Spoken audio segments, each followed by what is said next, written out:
Mga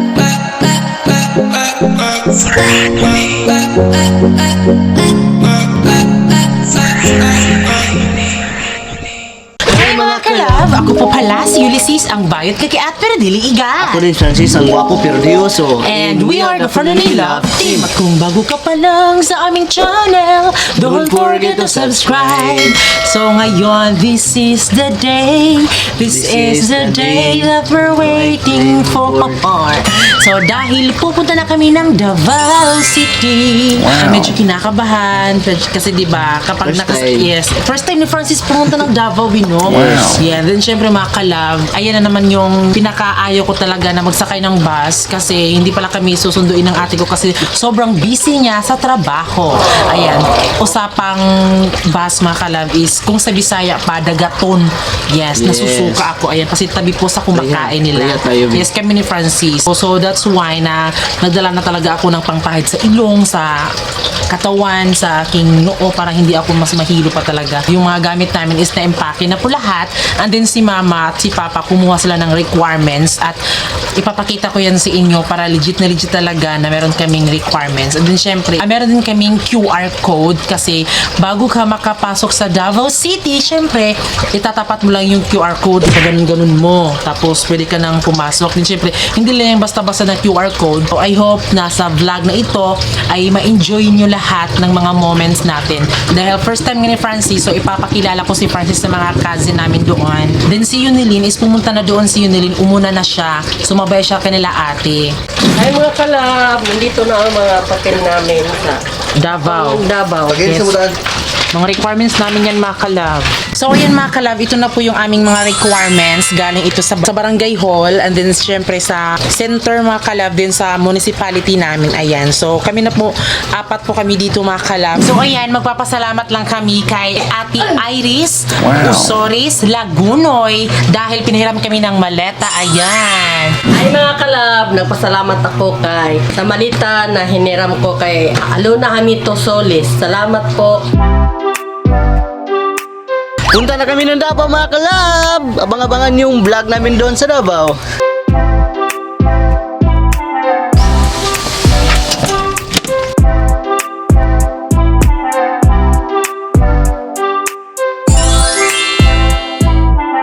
So ayan, nandito na kami sa bus terminal. And then syempre, yung sinasakyan na papunta dito is si Papa. And then yung tricycle ni Papa is ilalagay muna sa friends niya. Then yung sasakyan namin is bus. So yun mga kalab, nakasakay na kami ng bus. And then syempre, iinom muna kami ng Bonami para hindi kami magsusuka. Ayan. So ngayon mga kalab, may energy pa ako. Pero mamaya, ewan ko lang kung mayroon pa bang energy.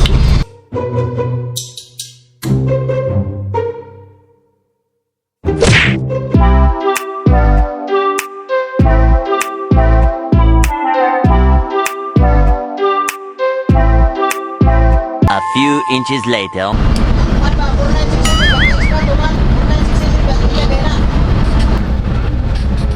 So ayan, punta na kami sa Davao. And then syempre mga kalab, nakakahilo yung bus. Lumipat kami sa upuan namin.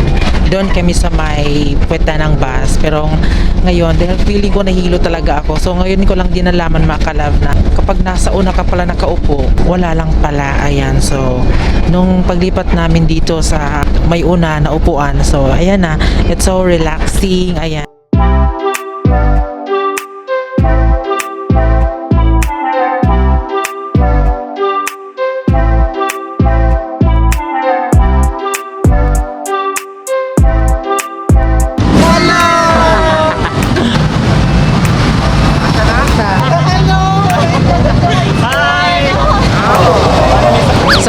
Kalab, pagdating sa mga Kalab fans, sobrang dami dito sa Davao City. So, hindi na kami magugulat kung napapapicture sila kasi Kalab fans sila. So ayan, nandito ang Labi Sibit mga kalab. Oh! Tak! Hello mga kalab. Thank you for watching me sa TV5. And kahit maraming bashes, okay. Lalo mo. So ayan, sinundo kami na ate ko mga kalab. And then syempre, uuwi na kami sa bahay nila dahil kakain tayo ng pantat. Yes, bukas para yung pantat mga kalab. Excited ako mga kalab kumain ng pantat. So ayan mga kalab, nakasakay na kami mga kalab kasi sinundo kami ni Ate Sabit mga kalab. So ayan, nandito na kami sa bahay nila ate. Ayan din syempre mga kalab, yung mga kapitbahay nila is mga mayaman, sosyal. Ano ba ang mayroon sila, Mirabella? Wow! Meron silang upuan kapag game mga kalab. Kasi yung husband kasi ni ate is gamer kasi siya. Ayan, pa-TV po yung kanyang YouTube channel. Lumaki na pala yung binigay ni Francis sa akin na teddy bear. Ayan, tingnan mo. Tignan nyo, mayroong banana. Merong banana Q mga kalab. Oh my G! Banana Q!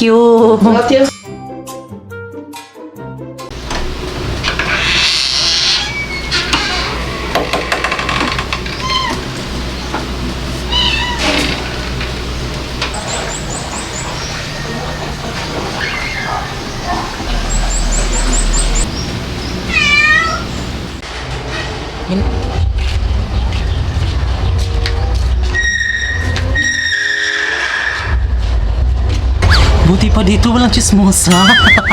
So, ayan, ngayon mga kalab is pupunta kami doon sa kapatid ni Mama Inday. Pupunta tayo doon dahil makikipagkita si Francis sa kanyang mga best friends. Alam niyo na kung ano yan.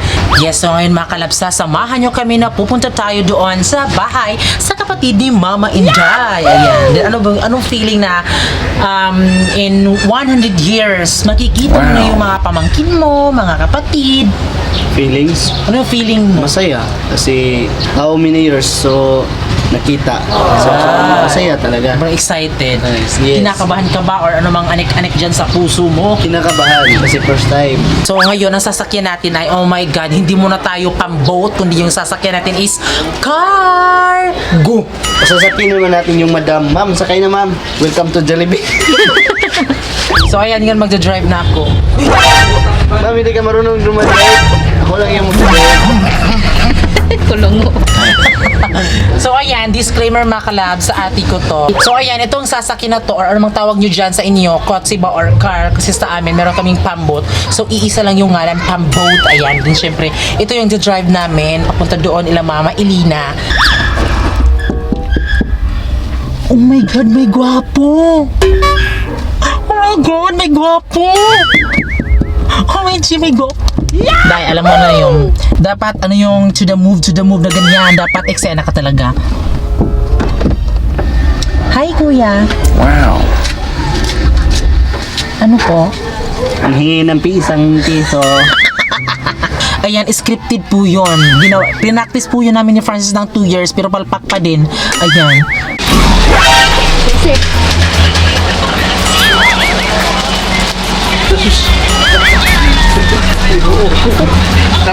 Punta na kami ngayon Makalab sa Ila Mamelina Makalab. Ito yung sasakyan namin Makalab. Oh.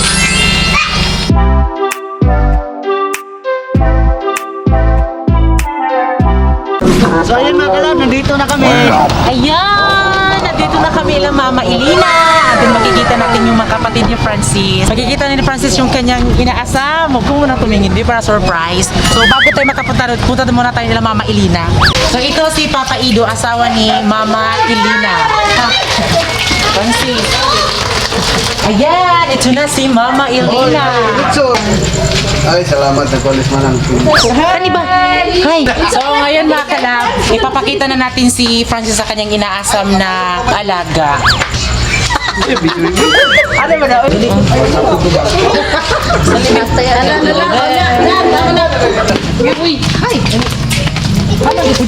So ayan, ito na po yung manok ni Papa Ido mga kalab. So yan po yung gusto dito ni Francis, di ba ang laki?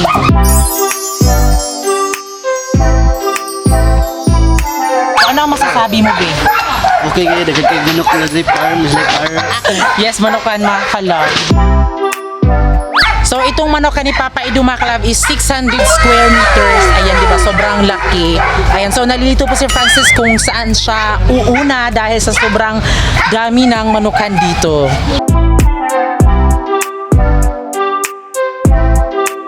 So anong ngalan na manok yan, Be? Be, tara na tabi.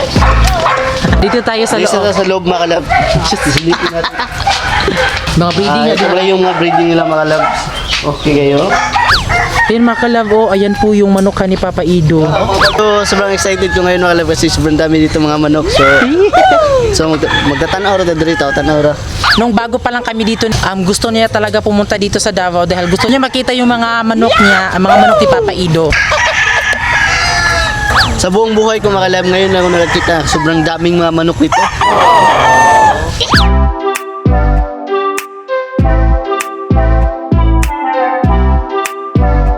So ayan po si Papa Ido mga kalab, siya po yung nagmamayari ng mga manukan dito. Hi, ano ba?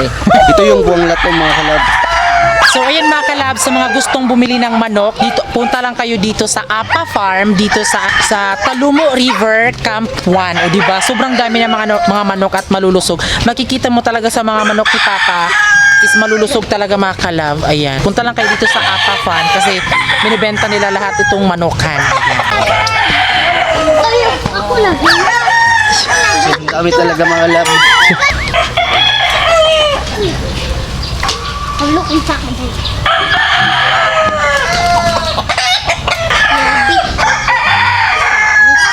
So ayan mga kalab, nakapag-desisyon na po si Francis na yung ipagpatayo naming bahay is tulungan na lang po ng mga manok yun. Gusto ka be? Makalab, hindi talaga niyo ako pinapansin. Kaya nag-uusap kami pero binabaliwalan nilang ako dahil may manok. Abangan sa susunod na vlog. At last, makikita na din natin at matitikman ang napakasarap na hito at pinya sa Davao City. Kaya tutok lang!